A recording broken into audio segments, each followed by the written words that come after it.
Good morning दोस्तों, future coaching class में आपका स्वागत है। आज सामान्य विज्ञान के कुछ प्रश्नोत्तरी के साथ हम लोग रूबरू होंगे। तो विज्ञान के काफ़ी most important questions and answers, काफ़ी मोस्ट इम्पॉर्टेंट क्वेश्चन होंगे जिसपे हम लोग आज डिस्कस करेंगे। तो ज़्यादा से ज़्यादा लोग कोशिश करिएगा, ज़्यादा से ज़्यादा लोगों के पास शेयर करिएगा दोस्तों, ताकि इसका लाभ ज़्यादा से ज़्यादा लोग उठा पाएँ। तो आइए हम लोग प्रश्नों की तरफ चलते हैं। आज का हमारा पहला प्रश्न होगा, लंगफिश किसके बीच की संयोजक कड़ी है, या लंगफिश जो है किसके बीच की कड़ी है। तो आप देखेंगे एम्फीबिया और मत्स्य के बीच की कड़ी है, कि सरीसृप और स्तनधारी के बीच की कड़ी है, कि एम्फीबिया और पक्षी के बीच की कड़ी है, कि सरीसृप और पक्षी के बीच की कड़ी है। जैसा कि दोस्तों कुछ चीज़ें यहाँ से क्वेश्चन से ही क्लियर है।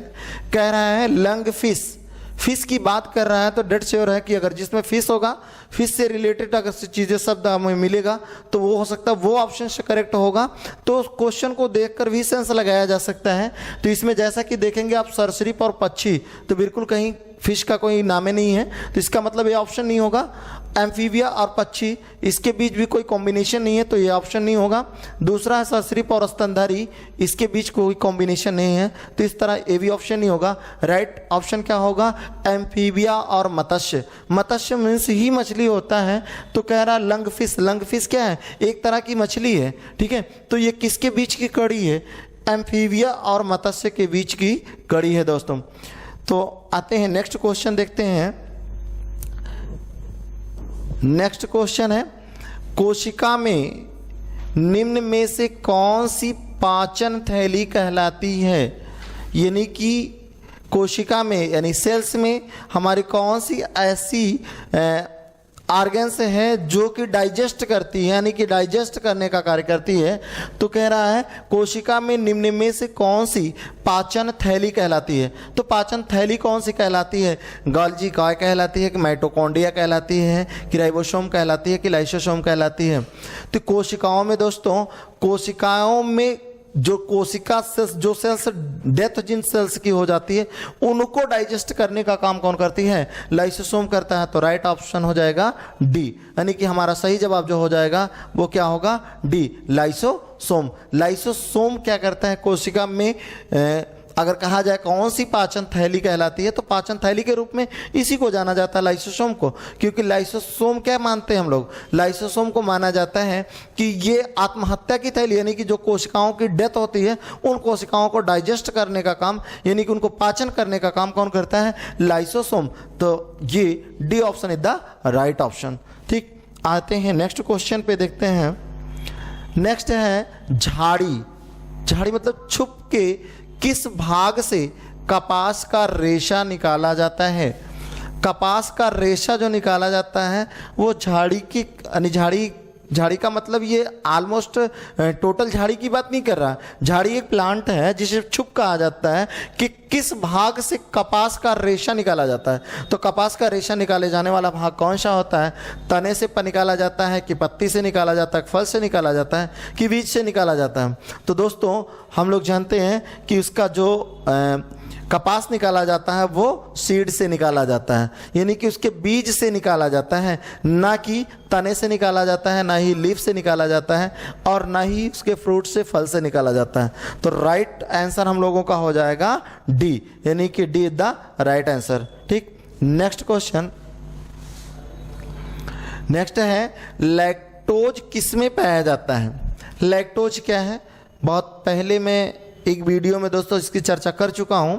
लैक्टोज क्या है, लैक्टोज किस में पाया जाता है, ठीक है। तो लैक्टोज एक प्रकार की शर्करा है जो कि पाई जाती है, कहाँ पर पाई जा रही है, ये गाजर में पाई जाती है, कि अंगूर में पाई जाती है, कि दूध में पाई जाती है, कि सिरका में पाया जाता है। तो सही जवाब होगा सी, यानी कि दूध में पाया जाता है। ठीक, लैक्टोज जो होती है वो कहाँ पर पाया जाता है, दूध में पाया जाता है, जिसमें लैक्टिक एसिड फॉर्मेशन करती है, लैक्टिक एसिड पाई जाती है।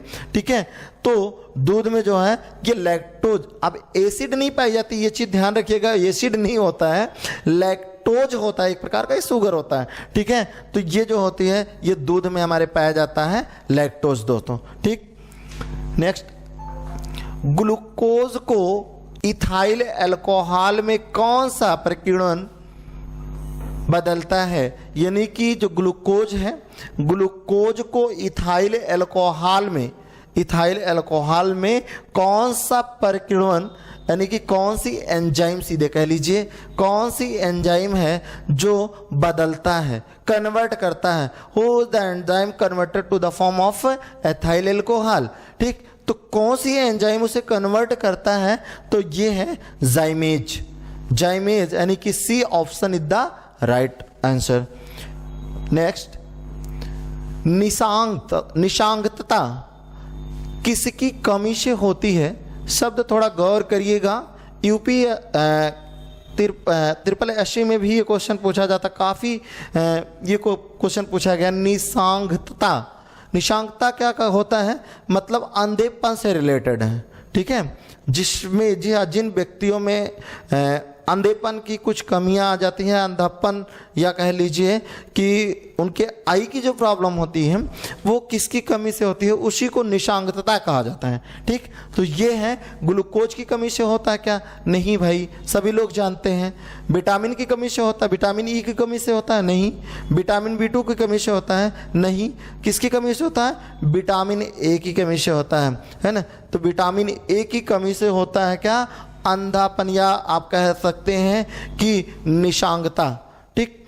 तो राइट ऑप्शन क्या हो जाएगा? D the right option. अब नेक्स्ट जो होगा, यानी कि और एक चीज समझिएगा दोस्तों, यहां से एक कभी कभी पूछा जाता है विटामिन ए का रासायनिक नाम भी पूछा जाता है, ठीक है। तो विटामिन ए का रासायनिक नाम है रेटिनॉल, तो इसको ध्यान दीजिएगा, ये चीज़ें याद रखिएगा कि इसका नाम भी पूछा जाता है, रासायनिक नाम, ठीक है। तो विटामिन ए जो है इसकी पूर्ति कहाँ से होती है? मोस्टली वैसे तो हरी सब्जियों में सब कुछ पाया जाता है, मोस्टली चीज़ें पाई जाती हैं, लेकिन जो मेन सोर्स माना गया है वो क्या माना गया है? मछली मानी गई है। या मेन सोर्स क्या माना गया? मछली का तेल माना गया है, ठीक है। तो मछली के तेल एक अच्छा, या कह सकते हैं गुड सोर्स इसका है। आइए नेक्स्ट क्वेश्चन पे देखते हैं हम लोग दोस्तों। निम्नलिखित में से किसको किसकी कोशिका में अचल संपत्ति माना जाता है? यानी कि निम्नलिखित में से किसको किसी कोशिका का, कोई भी सेल है, बॉडी में बहुत सारे सेल्स हैं, बॉडी में सेल्स जो भी जितने भी सेल्स हैं सभी सेल्स का अपना फंक्शन होता है दोस्तों। मैंने आपको बताया है कोशिका, एक बार मैंने कोशिका, आप अगर जाइएगा लिंक में तो वो वीडियो देखिएगा, तो कोशिका के बारे में हमने डिस्कस किया है। तो कोशिका कह रहा है कि कोशिका में कौन अचल संपत्ति माना जाता है? अचल संपत्ति का मतलब जिसका खर्च ना किया जाए, ठीक है, जिसको खत्म ना किया जा सके, वही क्या हमारी अचल संपत्ति है। कार्बोहाइड्रेट, क्या भाई बॉडी हमारी कार्बोहाइड्रेट का यूज करती है, तो ये तो पॉसिबल नहीं है। जो चीजें यूज कर रही है सेल, उसको तो अचल हम कह नहीं सकते हैं। वो क्या रहा? वो खर्च हो रहा भाई, ये तो होगा नहीं। फैट, क्या फैट का यूज बॉडी करती है कि नहीं करती है? भाई फैट का, बसा का तो यूज करता ही है बॉडी हमारी, ठीक, तो ये भी नहीं होगा। प्रोटीन का यूज होता है या नहीं होता है? प्रोटीन, भाई प्रोटीन की कमी से डिफरेंट टाइप की डिजीजें काज करती हैं, बहुत सारी बीमारियां हो जाती हैं दोस्तों। तो ये तो नहीं कह सकते कि प्रोटीन का यूज नहीं होता, ये भी नहीं होगा, ठीक है। न्यूक्लिक अम्ल, ये हमारा राइट ऑप्शन हो जाएगा, न्यूक्लिक अम्ल। न्यूक्लिक अम्ल मीन्स कह लीजिए कि डीएनए का कोई खर्च नहीं होता दोस्तों। DNA the transmitted from one generation to another generation, एक जनरेशन से दूसरे जनरेशन में पहुंचाने की जो लिंक, कनेक्टिव लिंक है, वही तो हमारा डीएनए है। तो डीएनए खर्च कहाँ हो रहा है? डीएनए केवल क्या हो रहा है? बढ़ रहा है, मतलब डिवाइड होकर के। जब सेल का डिवीजन होता है, सेल के डिवीजन के टाइम पर क्या होता है? एक डीएनए 2 डीएनए बना करके, यानी कि जो पूरी सेल साइकिल चलती है उस दौरान क्या होगा? डीएनए डब्ल्यू हो जाएगा, फिर क्या होगा? अपने वो ट्रांसमिट हो जाएगा किसमें? ऑक्सप्रिन में। जो संतति होगी, जो आने वाली जनरेशन होगी, उस जनरेशन में क्या होगा? पहुंच जाएगा, ठीक। तो राइट ऑप्शन क्या हो जाएगा दोस्तों? न्यूक्लिक अम्ल, ठीक। नेक्स्ट क्वेश्चन पे आते हैं। डायनासोर थे, डायनासोर मीन्स डायनासोर आप सुने होंगे, तो डायनासोर का नाम आप लोगों ने मूवी में भी देखा होगा, वैसे तो जनरली नहीं देखा होगा, बहुत हजारों वर्ष पहले की बात है। तो डायनासोर कौन थे स्तनधारी जो लुप्त हो गए? स्तनधारी थे क्या डायनासोर? नहीं भाई, स्तनधारी नहीं थे। विशाल शाकाहारी जंतु जिन्हें हिपोटैम्पस जाति को जन्म दिया? नहीं। अंडा देने वाले स्तनधारी, अंडा देने वाले स्तनधारी थे ही नहीं, स्तनधारी ही नहीं थे तो अंडा कहाँ से देते वो? सॉरी, अंडा जो स्तनधारी होगा वो अंडा कहाँ लिए देगा? अंडा जो देते हैं वो स्तनधारी नहीं है ना। ठीक, तो ये क्या है? सरीसृप जो लुप्त हो चुके हैं। वेरी गुड, बिल्कुल सही है दोस्तों। तो D is the right answer.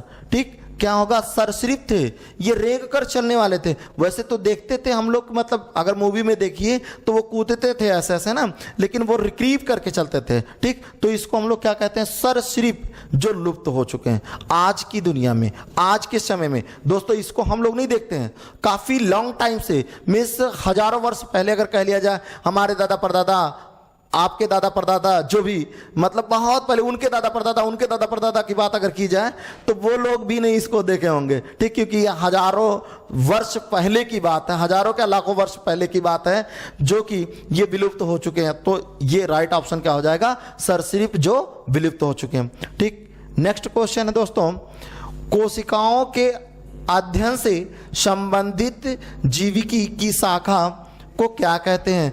देखो सीधे सीधे बात कह रहा है, कोशिका का अध्ययन जिसके अंतर्गत किया जाता है। क्वेश्चन में थोड़ा से केवल सेंटेंस को कंफ्यूज किया है, सीधे आप ये समझिए, कह रहा है कि कोशिका का अध्ययन जिसके अंतर्गत किया जाता है उसे क्या कहा जाता है? ठीक, देखिए, कोशिकाओं के अध्ययन से संबंधित जीविकी की शाखा, यानी कि जीवों की वह शाखा जिसके अंतर्गत कोशिका का अध्ययन किया जाता है, the study of cell, that is called the cytology. ठीक, तो ये आपका ऑप्शन राइट ऑप्शन हो जाएगा A is the right option, यानी कि साइटोलॉजी कहलाती है, जिसके अंतर्गत हम कोशिका का अध्ययन करते हैं, सेल की स्टडी करते हैं, उसी को क्या कहा जाता है? साइटोलॉजी कहा जाता है दोस्तों। ठीक, नेक्स्ट क्वेश्चन देखते हैं, विटामिन डी की कमी से बच्चों में कौन सा रोग हो जाता है? विटामिन डी की कमी से very very most important vitamin है डी, जो कि काफ़ी पूछा जाता है एग्जामों में। तो विटामिन डी जो है, कह रहा है विटामिन डी की कमी से कौन सा रोग हो जाता है? तो सीधी सीधी बात है, बच्चों में ये रोग होता है। ये वयस्कता में बहुत कम देखा जाता है, ऐसा नहीं कि नहीं होता, लेकिन ये कम उम्र के बच्चों में, यानी कि बच्चों में ये चीज़ें काफ़ी ज़्यादा पॉसिबल है कि होता है। ठीक है, तो ये क्या है? ये है रिकेट्स। राइट ऑप्शन आपका सी ऑप्शन है, रिकेट्स। रिकेट्स क्या है? इसमें बोन्स कमजोर हो जाती हैं, हड्डियां कमजोर हो जाती हैं, कैल्शियम की मात्रा कम हो जाती है। कैल्शियम की मात्रा क्यों कम हो जाती है? क्योंकि विटामिन डी की कमी हो जाती है, जिसके कारण बोन क्या हो जाती है? लचीली हो जाती है, कमजोर हो जाती है, जिसे क्या कहा जाता है दोस्तों? रिकेट्स कहा जाता है। रिकेट्स राइट ऑप्शन जो होगा वो सी।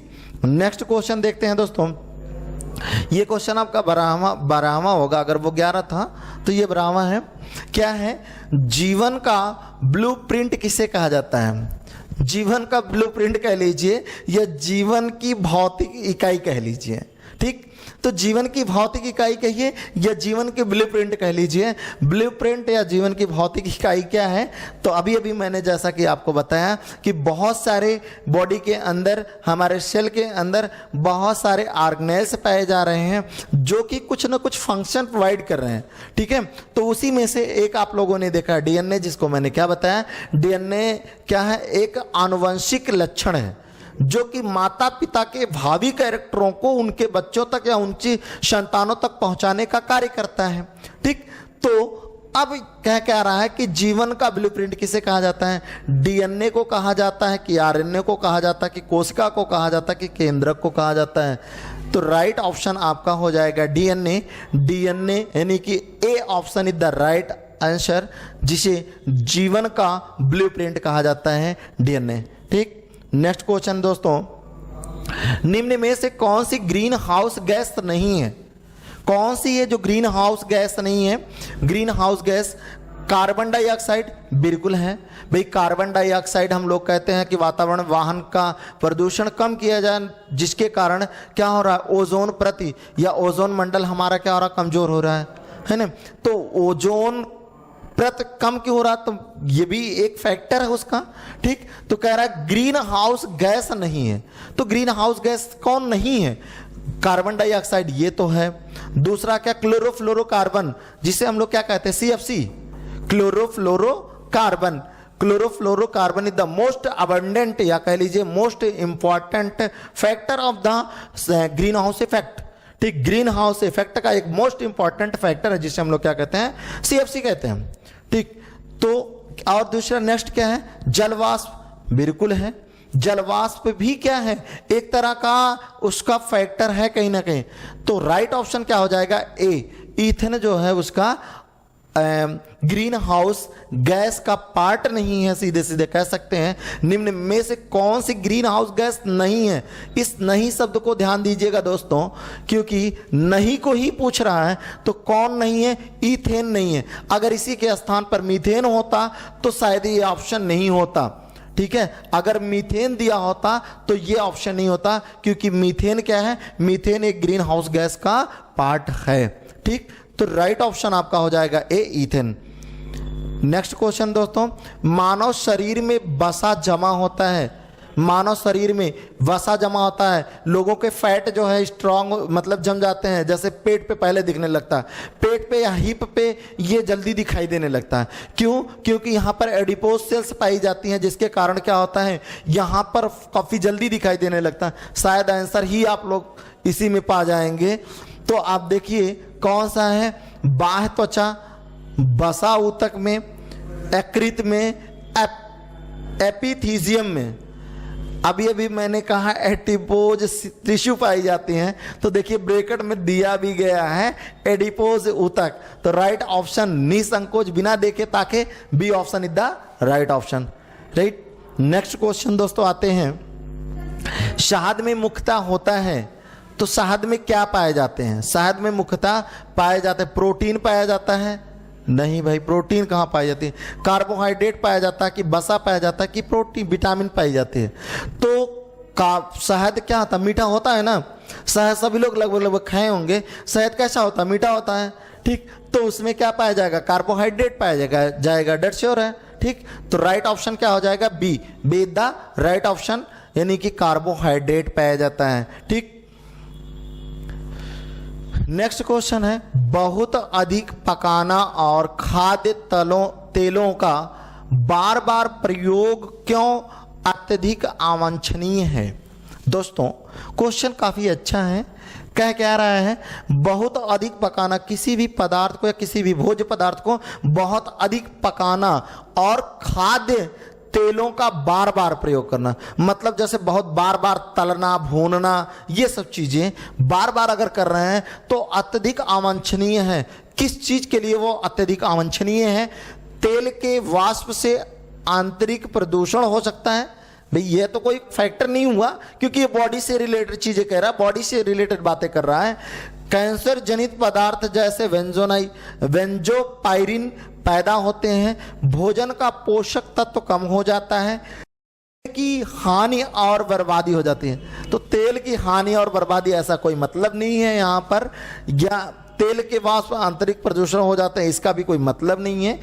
तो कुछ चीज़ें यहाँ पर आपको समझ में आने लगी होंगी। तो आपका सही आंसर देखिए, यहाँ पर होता क्या है, जो भोजन बार बार जब तले जाते हैं तो उसमें जो आयल होता है वो कन्वर्ट होने लगता है बेंजोपायरिन। बेंजोपायरिन एक आप कह सकते हैं कन्वर्टेड, जो आयल है आयल कन्वर्टेड फ्रॉम बेंजोपायरिन। और बेंजोपायरिन क्या होता है, कॉज किसके लिए करता है, कैंसर जनित पदार्थ को तैयार करता है। मतलब बॉडी के अंदर कैंसर यानी कि म्यूटेशन वो उत्पन्न करवा सकता है, कोई सेल म्यूटेट करवा सकता है, और कोई सेल म्यूटेट हो गया तो 150 कैंसर होना पॉसिबल है, यानी कि कैंसर होता है। ठीक, तो सीधे सीधे कह सकते हैं कैंसर जनित पदार्थ जैसे बेंजोपायरिन पैदा करता है। राइट, नेक्स्ट क्वेश्चन देखते हैं दोस्तों, वातावरणीय परिवहन के अध्ययन को क्या कहते हैं? वातावरणीय जो परिवहन है उसका अध्ययन क्या कहलाता है? भूकंप विज्ञान कहलाता है कि खगोल विज्ञान कहलाता है, मौसम विज्ञान, ज्योतिष विज्ञान? तो राइट ऑप्शन होगा दोस्तों मौसम विज्ञान। ठीक, तो उसे क्या कहा जाता है, मौसम विज्ञान कहा जाता है। नेक्स्ट क्वेश्चन, मानव रुधिर का पीएच काफी मोस्ट इंपॉर्टेंट है। आज मालूम सभी को लगभग ये क्वेश्चन नॉर्मल क्वेश्चन होता है, लेकिन क्वेश्चन पूछा बहुत जाता है। है तो दोस्तों नॉर्मल क्वेश्चन, लेकिन पूछा बहुत जाता है। ठीक, मानव रुधिर का पीएच, तो मानव रुधिर का पीएच कितना होता है? 7.2 होता है, 7.8 होता है, 6.6 होता है कि 7.4 होता है? तो राइट ऑप्शन आपका होगा डी, यानी कि 7.4। 7.4 क्या होता है? ह्यूमन का पीएच वैल्यू है। ठीक है, मनुष्य का जो पीएच वैल्यू है वो कितना होता है? एक्यूरेट 7.4 होता है। ठीक, नेक्स्ट क्वेश्चन आइए देखते हैं। शहद की मक्खी का विष कैसा होता है? शहद की जो मक्खी होती है उसका विष कैसा होता है? प्रोटीन होता है कि नमकीन होता है, क्षारीय होता है, अम्लीय होता है? ठीक, तो दोस्तों ना तो प्रोटीन होता है, ना तो नमकीन होता है, ना क्षारीय होता है। राइट ऑप्शन आपका ए ऑप्शन अम्लीय होता है। एसिड का फॉर्मेशन करती हैं, यानी कि जो डंक मारती है उस डंक में चाहे बिच्छू हो चाहे वो मधुमक्खी हो, इनमें क्या पाया जाता है? एसिड पाया जाता है। एसिड को डंक से सीक्रेट करते हैं। ठीक, तो राइट ऑप्शन आपका हो जाएगा A is the right answer, अम्लीय होता है। नेक्स्ट क्वेश्चन देखते हैं दोस्तों। निम्नलिखित में से कौन सा अमीनो अम्ल मानव पोषण के लिए अर्ध अनिवार्य माना जाता है? इसमें से कौन सा ऐसा अमीनो अम्ल है जो कि मानव पोषण के लिए अर्ध अनिवार्य होता, मतलब पूरी तरह से अनिवार्य नहीं है, आधा अनिवार्य है कि अगर नहीं भी हो कुछ टाइम के लिए तो काम चल जाएगा।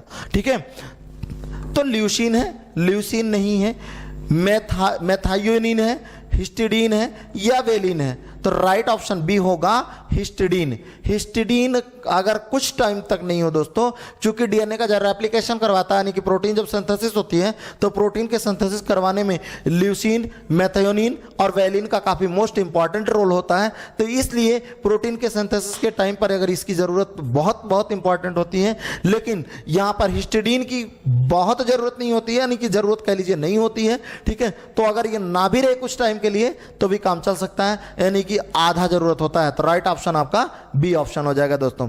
नेक्स्ट क्वेश्चन है आपका, निम्नलिखित में से सबसे मीठा शर्करा कौन सा है? तो सबसे मीठा शर्करा, हाई इंपॉर्टेंट क्वेश्चन दोस्तों, इसको भी आईएमपी लिख लीजिएगा।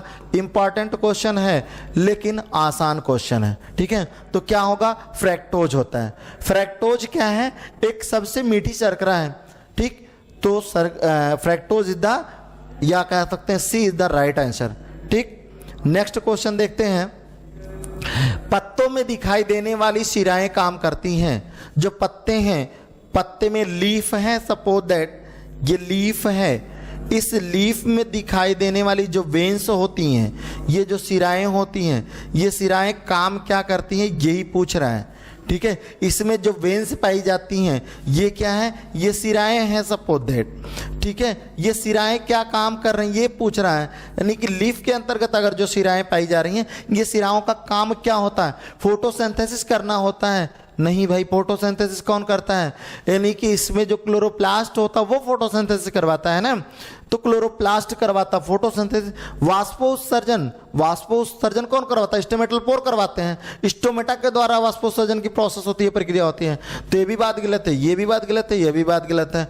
भंडारण का, भाई भंडारण, कोई भंडारण नहीं करता है। ये भंडारण कौन करता है? यानी कि जाइलम के बाद, जाइलम और फ्लोएम ये दो टिश्यू होती हैं जो बॉडी के अंदर क्या करते हैं? जाइलम जल को एब्जॉर्ब करता है, फ्लोएम क्या करता है? बने हुए भोजन को डिस्ट्रीब्यूट करता है। ठीक, तो ये पैरेन्काइमेटस सेलों में जाकर के क्या होता है, जिसे स्टोरेज रीजन के रूप में भी कह सकते हैं, जो पैरेन्काइमेटस सेल्स होती हैं वहां पर जाकर के फूड क्या होता है? रिजर्व होता है। ये एंजियोस्पर्मिक प्लांट में, जिम्नोस्पर्मिक प्लांट है तो एंजियोस्पर्मिक प्लांट में, फ्रूट में भी होते हैं।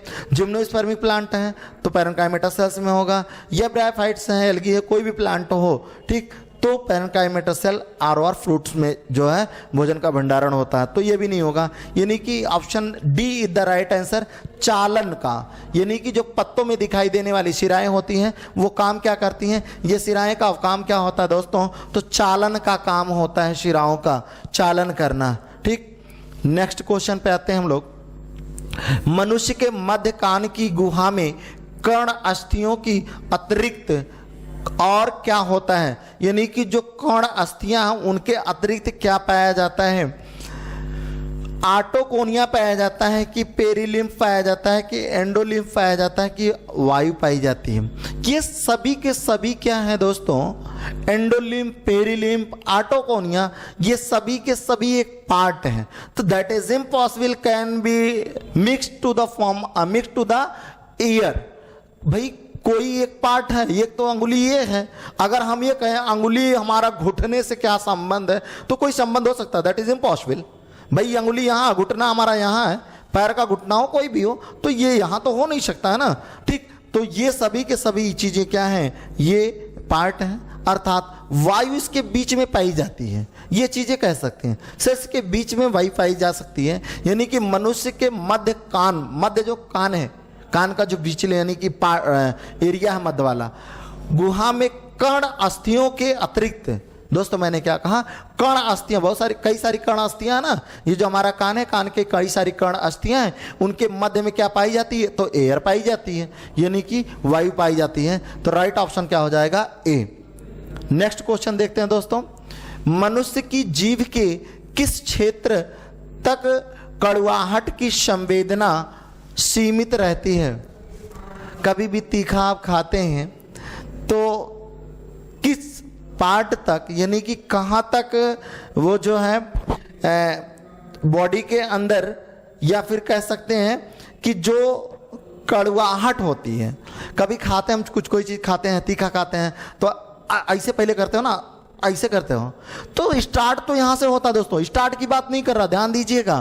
कह रहा कड़वाहट की संवेदना सीमित रहती है मनुष्य की जीभ के किस क्षेत्र तक? तो भाई किस क्षेत्र तक सीमित रहती है? अगले भाग, किनारे पर, मध्य भाग, पिछले भाग, यानी कि आपके पिछले भाग तक सीमित रहती है, वहां तक जाता है। मतलब हम लोग जब कुछ खाते हैं तो पिछले भाग तक उसकी संवेदना पहुंचती है, यानी कि राइट ऑप्शन डी होगा। नेक्स्ट क्वेश्चन हमारा है, निम्नलिखित में से विटामिन सी का सर्वोत्तम स्रोत है? विटामिन सी का सर्वोत्तम स्रोत सभी को मालूम है क्या होता है। जितने भी खट्टे पदार्थ हैं वो विटामिन सी के अच्छे स्रोत माने जाते हैं।